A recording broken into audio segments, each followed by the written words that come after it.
Jim, allegations have been swirling in the press for the last several weeks, and today's your opportunity to set the record straight.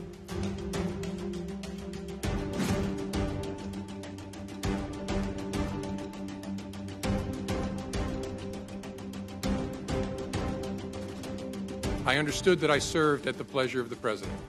I understood that I could be fired by a president for any reason or for no reason at all.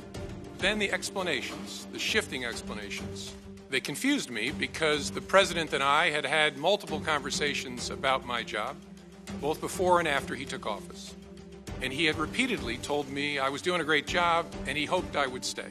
So it confused me when I saw on television the president saying that he actually fired me because of the Russia investigation. The initial explanation that was offered publicly, that I was fired because of the decisions I had made during the election year. The administration then chose to defame me and, more importantly, the FBI.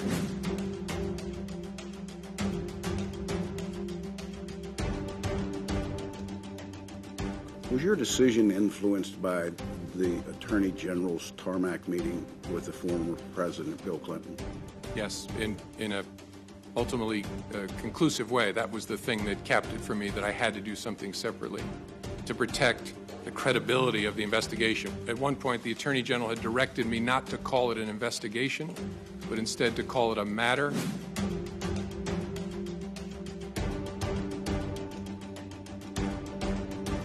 I was a bit stunned and didn't have the presence of mind. And I don't know, I don't want to make you sound like I'm Captain Courageous. I don't know whether even if I had the presence of mind, I would have said to the president, sir, that's wrong. Our judgment was we don't want them hearing that the president of the United States wants this to go away because it might have an effect on their ability to be fair and impartial and aggressive.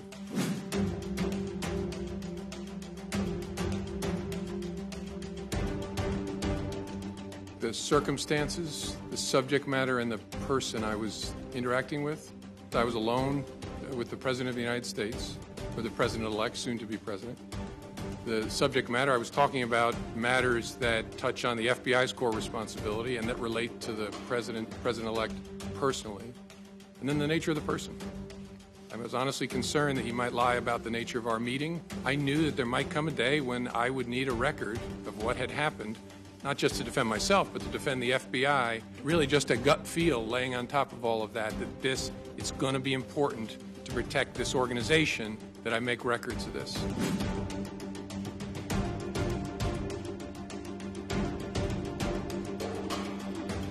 The President tweeted on Friday, after I got fired, that I better hope there's not tapes.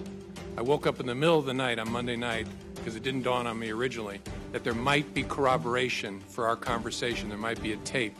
And my judgment was I needed to get that out into the public square. And so I asked a friend of mine to share the content of the memo with a reporter.